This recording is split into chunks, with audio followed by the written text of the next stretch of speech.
Global Muchidão, realizing just transitions.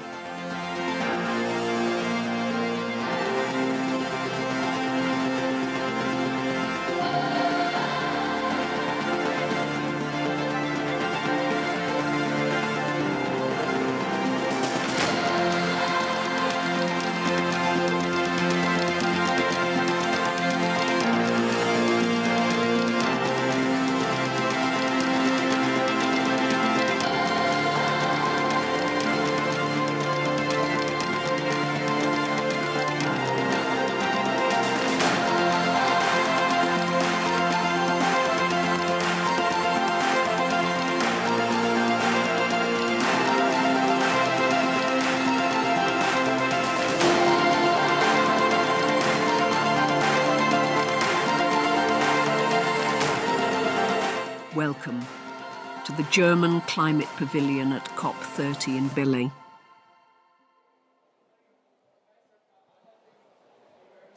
And with that, welcome to all of you here joining us live in beautiful Berlin. Excellencies, thank you so much for joining this high-level event, but also, ladies and gentlemen, joining us in our live stream from wherever and which time zone you're joining us. A warm welcome, a literally really warm welcome goes out to you from Berlin. Ladies and gentlemen, distinguished guests, as we all know, of course, climate finance and mobilizing private capital, these are the dominant topics here, among the dominant topics here at COP30 and beyond. And of course, our event now will look deeper into how scarce public funding could be used in an efficient way. And of course, we'd like to dive in on what requirements are needed to be met to mobilize private investment in order to help countries moving from ambition to implementation of their climate goals. And with that, to all of you once again, to this IKI annual high-level event, a warm welcome. And this is your possibility, of course, to get a little bit heated up and to applause as well, in order to get ready for our guests as well. And it's my big honor for the opening remarks. I welcome now on stage the German Minister for the Environment, Climate Action, Nature Conservation and Nuclear Safety, Carsten Schneider.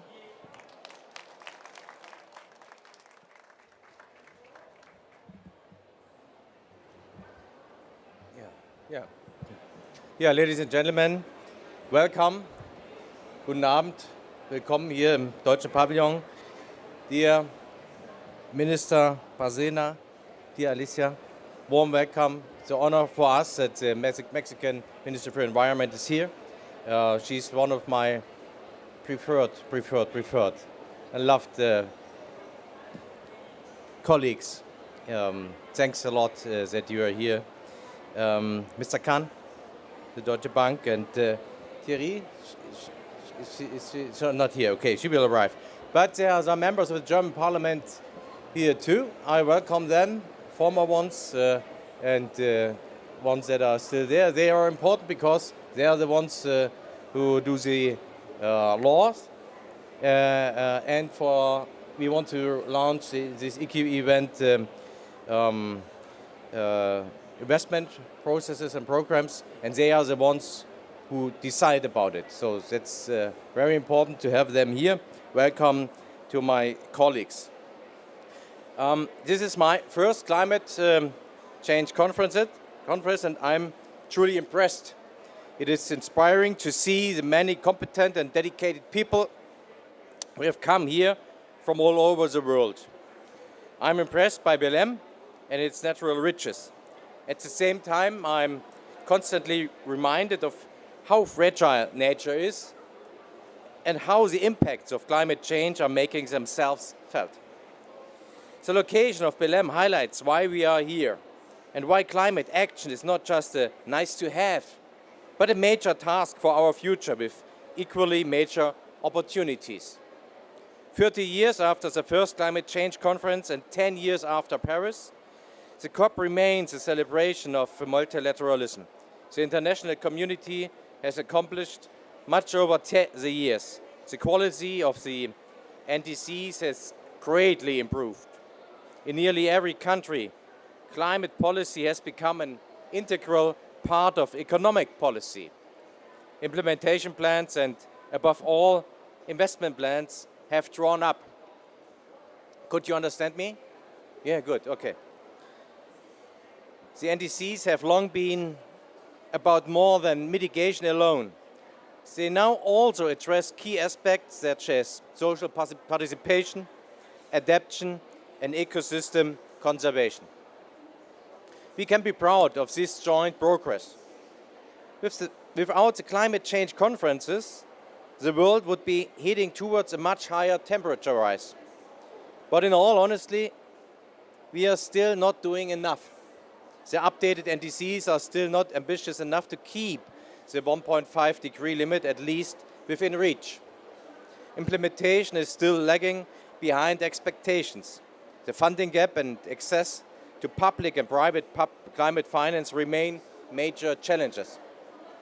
On top of that, we have a difficult political environment. In many countries, climate action is suspected of slowing down economic development. In fact, the opposite is true. The opposite is true. In the 21st century, climate action is essential for economic success and a competitive industry. In the first half of 2025, renewable energies overtook coal-fired power generation for the first time in the world. This is because renewables are becoming cheaper, they are clean, and they reduce dependence on energy imports. Sales of electric cars are rocketing. We spoke about Alicia. And Mexico is a good example for that. You are doing an excellent job. And they are rocketing because batteries are becoming more efficient and less expensive. Environmental and climate technologies are in global demand. That is the area where innovations are happening and where value is being created for today and the future. To achieve this, climate policy must establish a reliable framework for companies, investors, and society. Of course, we also pursue climate action out of a sense of responsibility for our foundations of life. Of course, a healthy environment is essential for good, secure lives and for all economic activity. That is why it is imperative that we tackle climate change and the destruction of nature together. In a world with growing geopolitical, sorry, I'm Thuringian German. It's difficult sometimes with the TH for us, but I have to do my very best. In a world with growing geopolitical tensions, international cooperation on climate change is more necessary than ever. Working together creates trust between North and South, governments and international organizations, public and private sectors. Germany remains a reliable partner for global cooperation on climate. It is in our own interest that other countries meet their climate targets. A key pillar of this work is our international climate initiative, IKI, as you can see it there. Through the IKI, my ministry supports projects on climate action and biodiversity conservation. One such project supports Egypt's transition from fossil-fueled power plants to renewable energy. Another focuses on conserving mangrove forests in Indonesia. Other projects assist small and medium-sized enterprises that want to lower their energy consumption, including in the state of Sao Paulo here in Brazil. The IKI has already given rise to a number of success stories. Please take a look at all the wonderful photos around the room here. These are the winning pictures of the 2025 IKI photo contest. They will give you a clear idea of the work in our partner countries. We look forward to seeing what the next funding period will bring, and we will show it. I'm pleased to announce the launch of a new IKI large grant call funded with up to 220 million euros. We are looking for innovative, effective project ideas in the areas of mitigation, adaptation, forest conservation, and biodiversity. South Africa, Mexico, and India are important countries for climate action. They are represented in the new call with country-specific priorities. Electricity storage systems in Mexico. forest conservation in India, and protection of grass landscapes in South Africa. I'm delighted, once again, Alicia, that you are here. And we will shortly be talking more about the challenges and opportunities in our countries. And you know I love your country. Today we are also launching the new call for the IKI medium grants. This instrument supports projects with up to 800,000 euros. It is primarily aimed at German NGOs working with local partners. This year we are focusing on projects that promote circular economy and ecosystem-based adaptation. We are especially proud of our IKI Small Grants program, the third one, which targets projects being implemented with and for local communities. Examples are solar-powered irrigation systems for small farmers in Kenya and climate education in schools in the Brazilian Amazon region. These projects help raise people's awareness of benefits of climate action. Concrete, tangible improvements are the key to acceptance and hence especially important. With these 3 new calls, we are showing our partner countries that they can rely on Germany. It is also clear that public funding alone will not be enough. For that reason, IKI finance is specifically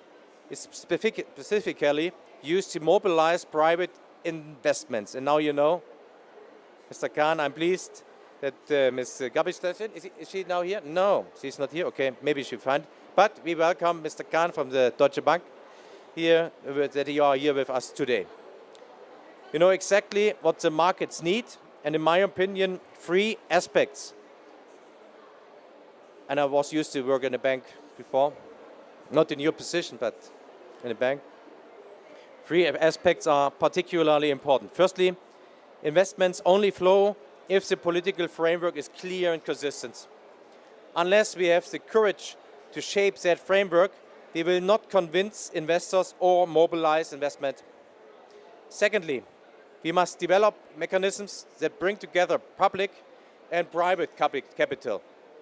One possible instrument are guarantees. With the IKI, we are planning to support the Green Guarantee Company with at least 25 million euros. For instance, we will establish needs-based green guarantees for bonds and credits to offer private investors, companies, and financiers. Thirdly, climate projects must pass the bankers' strict due diligence review. You know that. At the moment, this is still a bottleneck. That is why we want to strengthen project development. We are concentrating on private project developers that know the markets and concerns of investors better than we do as donors. Through the IKI and the Mitigation Action Facility, we plan to make around 40 million euros available to further develop and scale up the Seed Capital Assistance Facility, short SCAF. Alicia, dear ladies and gentlemen, for 17 years now, the IKI has served as a global tool to turn opportunities into solutions. The IKI shows how we can shape the future with climate action and strengthen cooperation with partners around the world. I look forward to the presentations on the 3 competitions and to our discussions. Thank you very much. And how the people welcome. I ended the speech. You are perfectly on time. As the people here in Belém said, Viva Amazonia.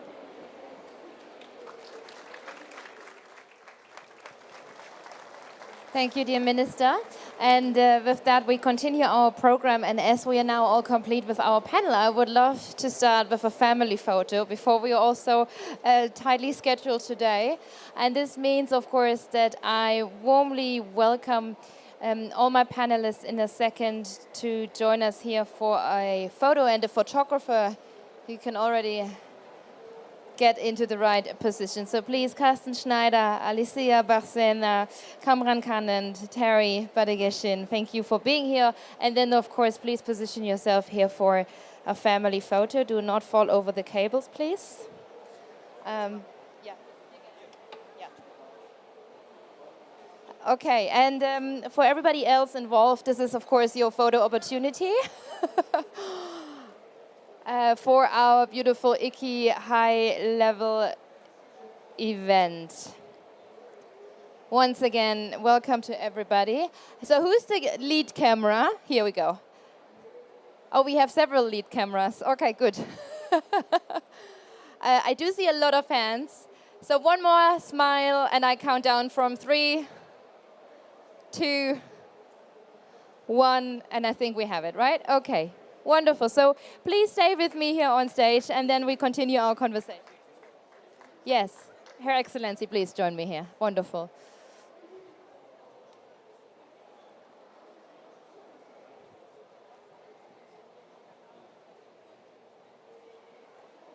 Once again, welcome to our IKI high-level conversation here on stage. I'd like to give you, ladies and gentlemen, a quick introduction. Of course, Carsten Schneider, we met him already. And next to me, I welcome you, Your Excellency, the Minister of the Ministry for the Environment and Natural Resources in Mexico, Her Excellency Alicia Bárcena. Thank you for being here.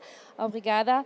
And then we have Kamran Khan with us. He's the Managing Director and the Head of the Sustainable Finance for Asia Pacific, the Middle East and Africa at Deutsche Bank in Singapore. Thank you so much for making time. And last but not least, we have Tariye Gbadegesin. You're the, I hope I got the last name perfect, okay. You're the CEO of the Climate Investment Fund, the world's leading multilateral climate investment fund, which helps, of course, developing countries in that transition phase to climate-friendly and resilient infrastructure. So once again, a big round of applause to our panelists before we start into our conversation. I'm looking to you because tomorrow is a very big day for Mexico, I would assume. Mexico is officially announcing its new NDC at COP30 on November 18th, which is tomorrow. And you're adopting an absolute emission reduction goal for all greenhouse gases in all sectors by 2035. And you know, following along this whole process, it was a very participatory process, emphasizing a human-centered narrative and prioritizing an inclusive and a just energy transition. But I'd like to hear from you, of course, what role will then the energy transition play for the, in the end, effective implementation of the NDC of Mexico?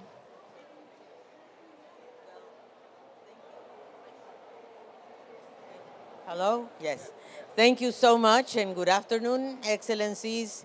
My dear friend, Carsten Schneider, thank you for this invitation, which I value very much. And I'm here because for us, IKI has been very, very important. IKI, the climate initiative, has been extremely important. It was through this initiative that we were able to prepare the NDC 3.0, that of course will be presented tomorrow, but it's already in the webpage of the Secretariat of the UNFCCC, so you can see it there. And we were very ambitious in our NDC 3.0, but the most important thing is that the International Climate Initiative was essential in the preparation of this NDC 3. And I want to thank you for that, because we were able to, through this initiative, to be able to fund the process. And as you very well said, it was a very participatory process. We had the participation of almost 38 federal institutions, and we had local authorities, civil society, academia. We went across the board to prepare this NDC 3.0. It was very difficult because, as you know, times are difficult to try to to reconcile growth with climate change. It has not been easy. But we were able to produce an NDC 3.0, and that's why I have a couple of notes here, to show you that coming from a baseline scenario, we commit to limiting our net emissions to a level between 364 and 404 million tons of carbon equivalent, unconditionally. And of course, conditionally, 332 and between 332 and 362 million tons conditionally. This is a great advance. What does it mean? It means that we are going to be able to reduce our greenhouse gas emissions 50% from the tendency, from the trend, so we can get to the net zero by 2050. That's the whole purpose of this. In the NDC 2, we wanted to reduce 35% of our greenhouse emissions. We haven't got there yet, but we are committed to reduce them 50% by 2035. And I think this is really important. But the most interesting thing where with International Climate Initiative helped us is that you helped us to hire a group of consultants that went to each sector of the economy. This is not going to be done by the Ministry of Environment, never. It's going to be done through the Minister of Energy, through the Minister of Transport, through the Ministry of Public Works. So with the International Climate Initiative, we were able to place people in each of these sectors and identify what is the percentage of emissions that each of these sectors is producing. For example, the transport sector is 23%, and we know that. And we have been able, through this International Climate Initiative, to put forward concrete actions that the public, like the transport sector, has to do to reduce their emissions. For example, in gas and electricity, they represent 18%. And that's where I think IKI initiative is so important, because now with these consultants and with these people that were in these sectors, we were able to plan with them what are the actions that they have to do. Because it's about what everybody's going to do to reduce these greenhouse emissions.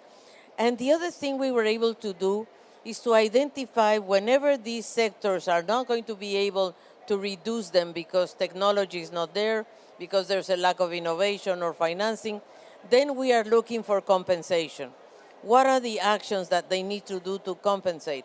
For example, mangroves, or for example, solutions based in nature. But we have to be able to build a very good taxonomy to understand what are the compensation that has to be there. So the other thing we have in this new NDC is a very powerful adaptation component. An adaptation because it includes loss and damages, which is very important. And we included one element that I think is crucial for developing countries. We are linking climate change with security, with national security, because we are having, for example, natural disasters that are becoming really issues of national security. So we have convinced already the Navy, the Defense Ministry, everybody that has to participate in this endeavor. So I want to really thank you so much, because with this project, aligning climate change with long-term goals has been able to help us enormously. But the other thing is that we are very interested in going forward with your initiative you just announced. And one of the things that you also mentioned is strengthening electricity storage for renewable energy. Because this is the problem. We can have renewable energy, but the problem we are facing in Mexico is how to strengthen electricity storage and how can we integrate and make sure that it can be used for end uses. So this technology or this endeavor for us is extremely important. We are now in Mexico at a rate of 27% of renewable energy. We have to get to 38% in 2030 and 45% in 2035. And that means that we need this urgently to know how to store electricity that derives from renewable energy. And I'm ending here by saying that thank you to you, International Climate Initiative. Thank you, Minister. It has been for me a pleasure meeting you. Since we met in G7 in Canada, I think we made a great connection, and I'm sure that we will be able to move together to promote the International Climate Initiative. But I have to tell you, everybody, the parliamentarians of Germany that are here, everybody who is here, IKI is working in Mexico. Thank you very much. Thank you, Your Excellency. And one thing that you mentioned, the coordination and implementation across sectors, we're coming to that in a second round with our conversation. I would love to continue our conversation with Minister Schneider, because Minister from Mexico has said it is important to combine climate action and national security, but of course often you have to also bring in the economic competitiveness with the ambitious climate targets together. And so often this is debated and discussed, and of course we are interested in how the German government brings these different perspectives together, and of course what lessons and opportunities do you see in bringing on the one side economic competitiveness with the ambitious climate targets into one line. Yeah, thanks a lot once again. It's an honor for us that Mexico is working together with Germany. You're a really strong country, a historic one, and you have a very experienced government, especially on the environmental sector. And what you're doing after this election, how you change these policies, this is amazing. It shows that democracy works and that an election can make a difference.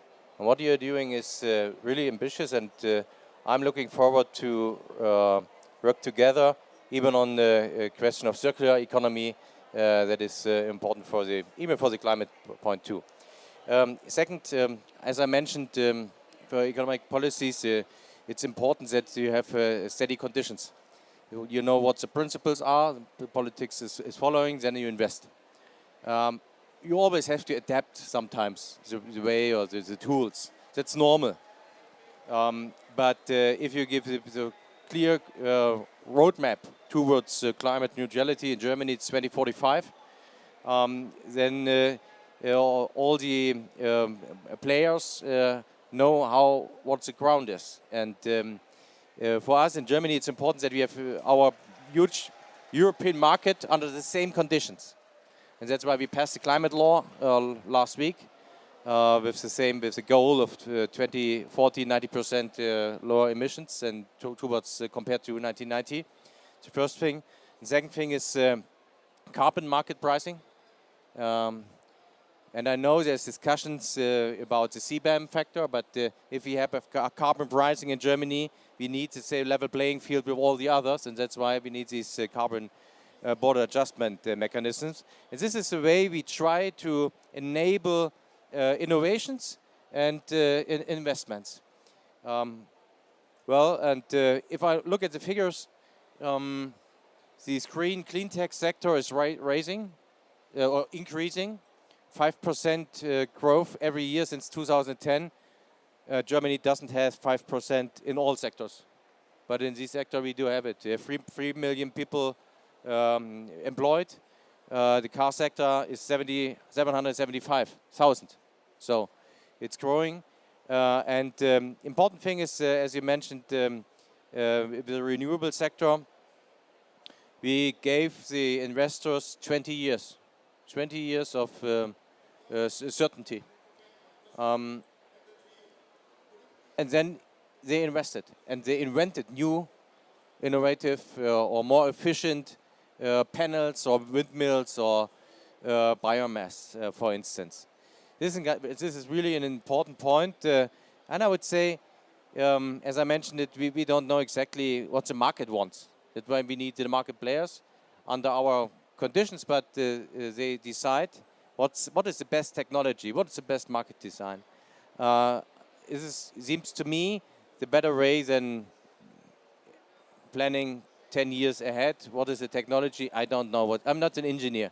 Yeah, I know that. I don't know that. But if the way is clear, then you should follow it and don't change it. Just adapt it. Yeah. So.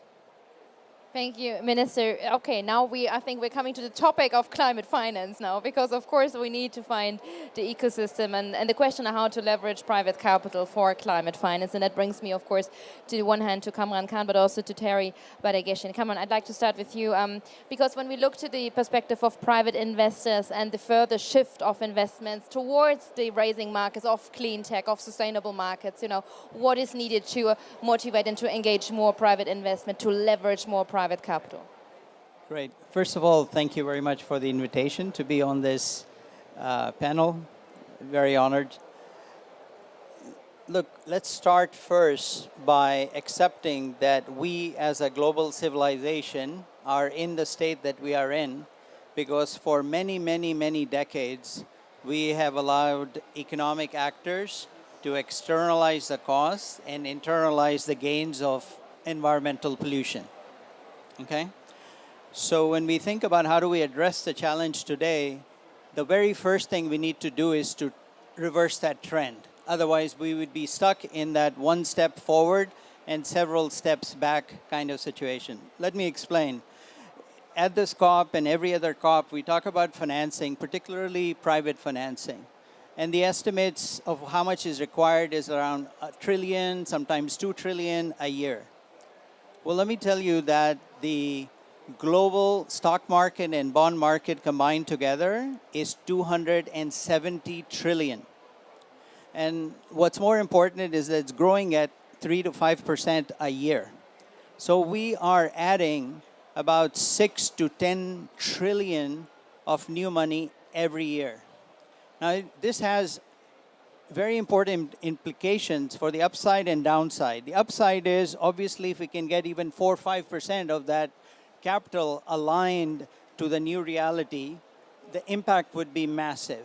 But let me also tell you what the downside risk is. If we don't have any influence on this new money going in, then what a lot of us, certainly in Europe, we talk about new significant harm is not being prevented, right? So here we talk about projects, but it really, the capital by and large is flowing through private companies. And if we don't change that economic behavior of externalizing the pollution cost, we don't stand a chance.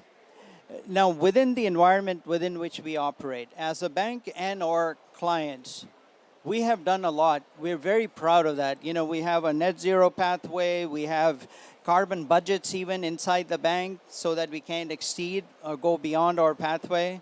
And those of you who are financially inclined, let me point out that for us, the net zero pathway represents that we have a material financial risk on our balance sheet from carbon, right? And it is our fiduciary responsibility to reduce that risk. And as long as we stay on pathway, or assigned pathway, we feel that we're doing right by our shareholders, okay? So now let me get to what do we need from different players. From the government, it's very clear, policy reform.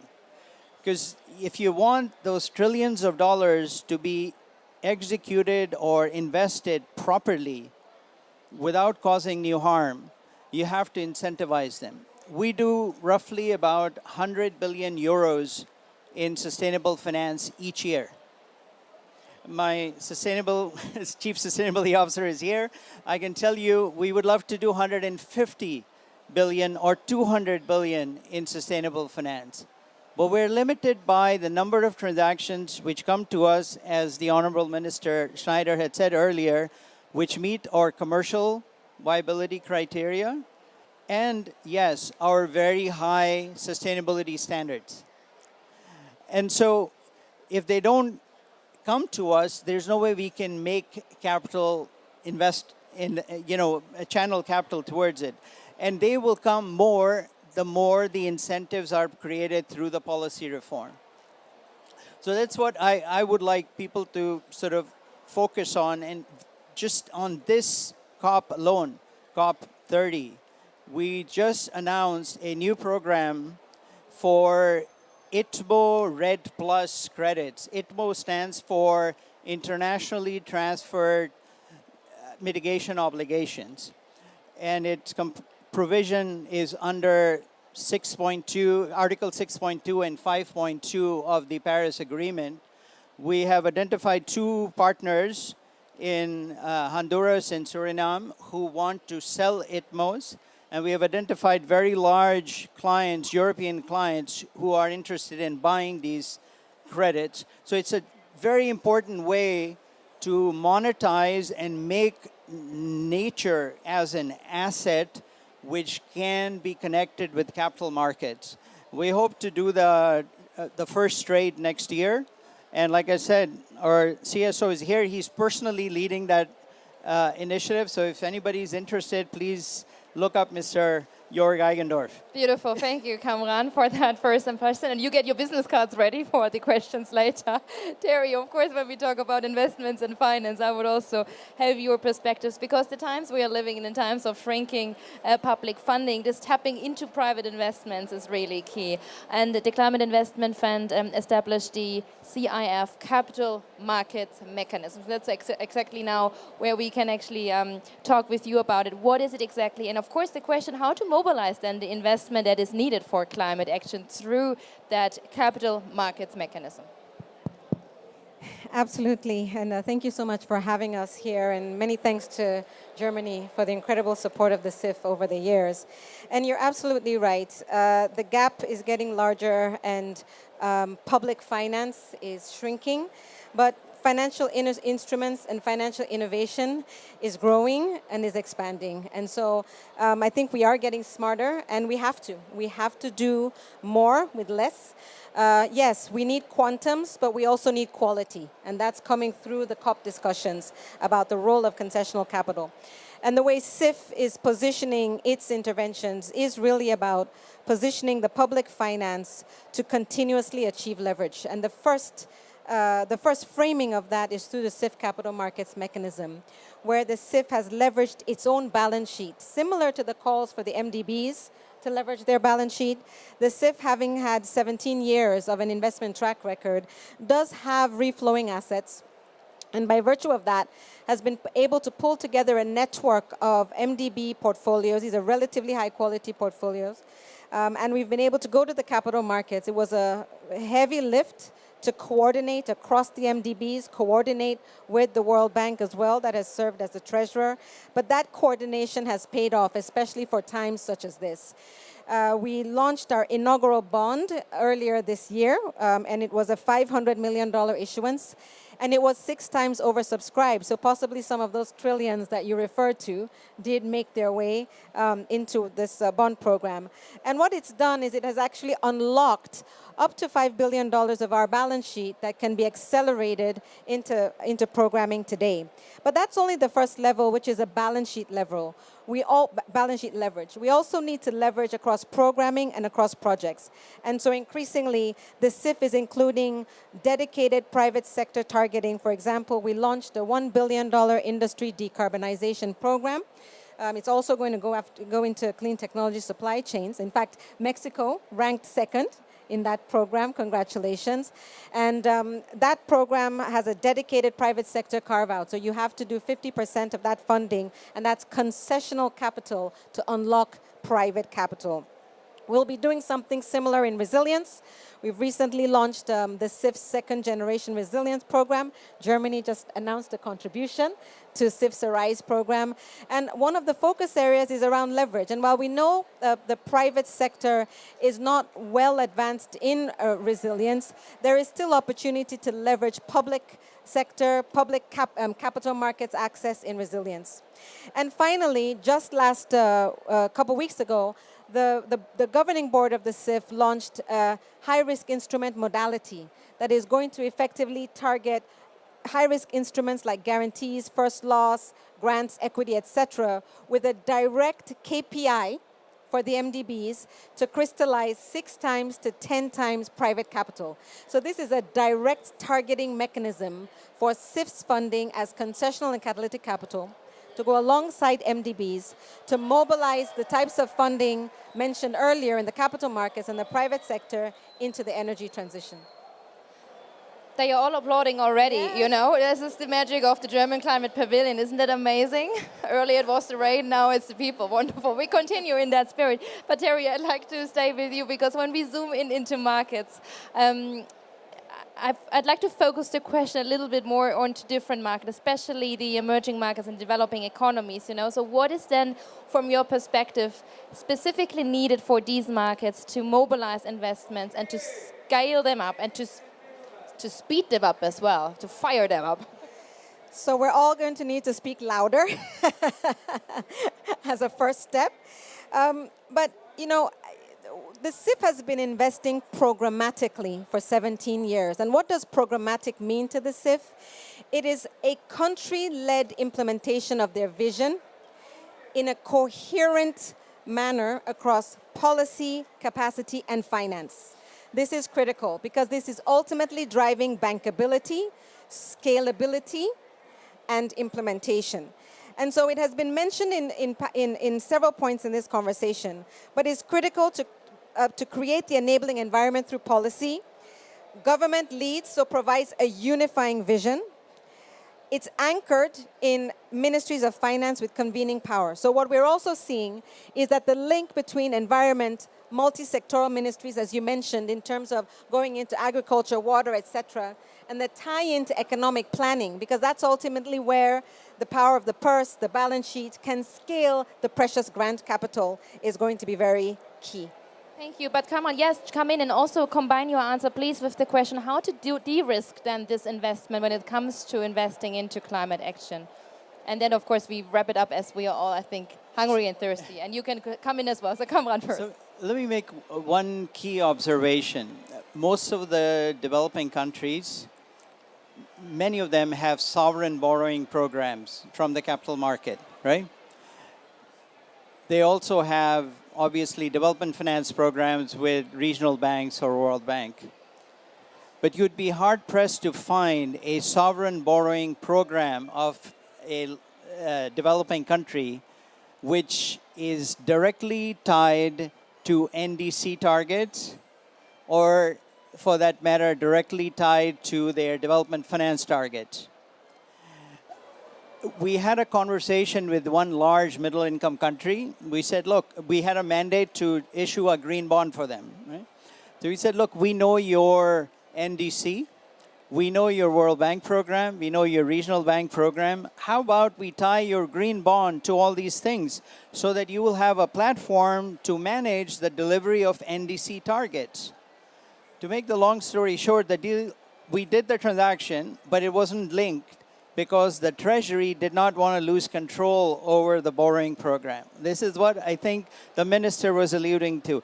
How do you do this intergovernmental coordination so that the NDCs are a real commitment of the government in what they do, not just what they say and write and publish, but what they execute. And it's very, very critical, I think, for us to move forward in terms of what people are committing to, that the two things are not going in parallel tracks. Let me cede the time to the Honorable Minister from Mexico because I think we're running out of time. No. What I want to say is that you're totally right, both of you, because, for example, in Mexico, we have a Plan Mexico, it's called, and it's a development plan. And what we did with the NDC is we link the Plan Mexico with the NDCs, sector by sector, and we created an intersectoral commission, and the Minister of Finance is sitting in that commission, because what we need to do is, let me put you an example. Public finance is going to finance 57% of renewables, but the rest, 43%, has to come from the private sector. But public finance will be there to do the transition. It's going to take longer. But we need the private finance there. And also the Minister of Finance is issuing and is ready to issue green bonds attached to the NDC. I think this is, if it's not there, then we cannot do it. You know why? Because it will be unrealistic to put a target that you're not going to be able to meet anyway. And what we did is we call upon transport, electricity, gas, oil, agriculture, which is crucial, and construction, for example, and industry, as you very well say. For us, industry is crucial too because they need to come in. But industry is basically, let's say, populated by private sector. So we need the private sector in. So I totally agree with you. We need the combination of public and private financing. But how do we, the problem I see is there's still a gap between the needs of developing countries and reaching the banks and reaching the financing. And where is that? How do we find those bridges? The regulatory framework has to change. There is no question about it. But the other thing is the de-risking phenomena. In Europe, the Bank of Europe has a de-risking program, and I feel that in developing countries, we need de-risking programs with the MDBs and the banks like you that can help us really reach to the funding mechanisms. Kamran, the topic of de-risking, that was also my original question where I was headed to. So what is the solution to that challenge and, of course, that obstacle? It is a first of all, let me acknowledge that it's a real challenge, right? Even the credit rating agencies, by and large, we think need to go 2-3 levels deeper to assess risk in emerging markets because there's a lot of just general statements issued and, not enough work done to truly understand the difference between one country and another. Look, for us, we have over the last 6-7 years made counter-cyclical investments in emerging markets. When people have moved out, we have added balance sheet into those markets. We feel very confident that over the last decade or so, we have tested out different, more sophisticated models for how to assess risk, how to price risk. So we even are lending directly to emerging markets in Africa and other regions. We've also developed very sophisticated models and relationships to hedge our risk. This is what is necessary to operate in these markets. We work with multilateral development banks and regional banks all the time to do that. But fundamentally, we need to separate two things. One is, I'm ex-World Bank, so I'm a development finance person. There's a development challenge, and then there is a environmental challenge. We cannot convert a country that is still trying to overcome some of the development challenges to all of a sudden on the environment side start operating like a developed market. So this is why I'm talking about linking. Linking is very, very important because the borrowing, whether it's from the MDBs or whether it's from the private sector, should be linked to the NDCs. Perfect. Thank you for that. I mean, we were... As a development plan, the problem is that Mr. Cameron, is not working in Latin America. That's the problem. That's, again, the local perspective. But to wrap it up and, of course, to talk again... Oh, God, we have a 2-hour panel here soon. Let me just wrap up with the last question to Minister Schneider, because this morning, we talked now a lot about finances. We went a little bit deeper. But now I want to bring it up to the just energy transition, which is, of course, the main topic of the IKI, the IKI.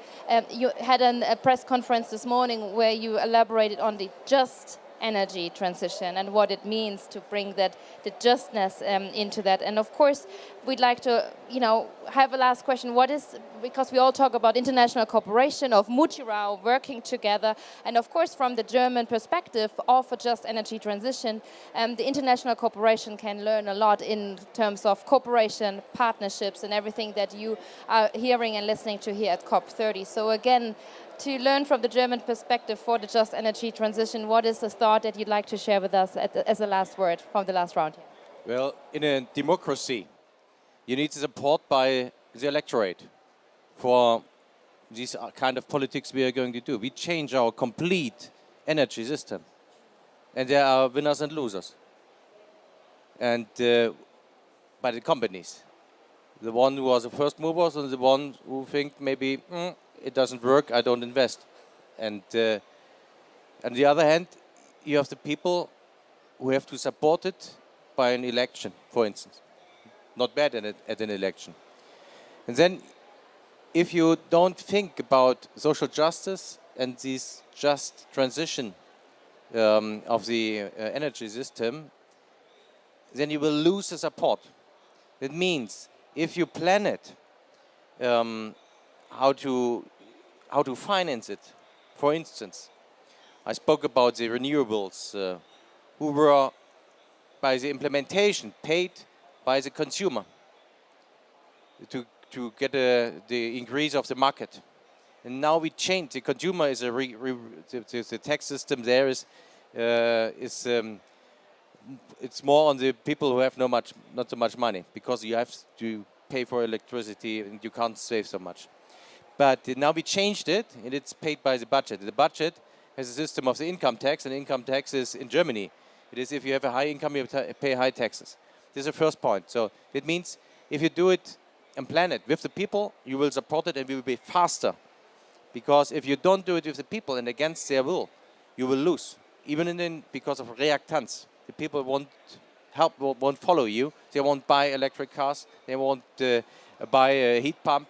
They will demonstrate against windmills. That's a key figure for me, and this is important to think about it not only on the climate thing. You have to, even in just in democracies, that you think about these justice questions in the first point, in the first round. So, thanks a lot.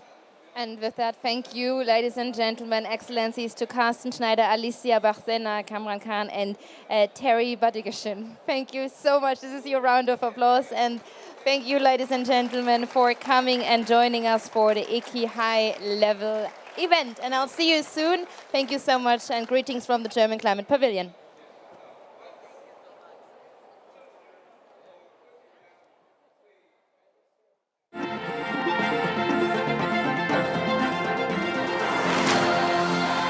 Global Moderator, realizing just transitions.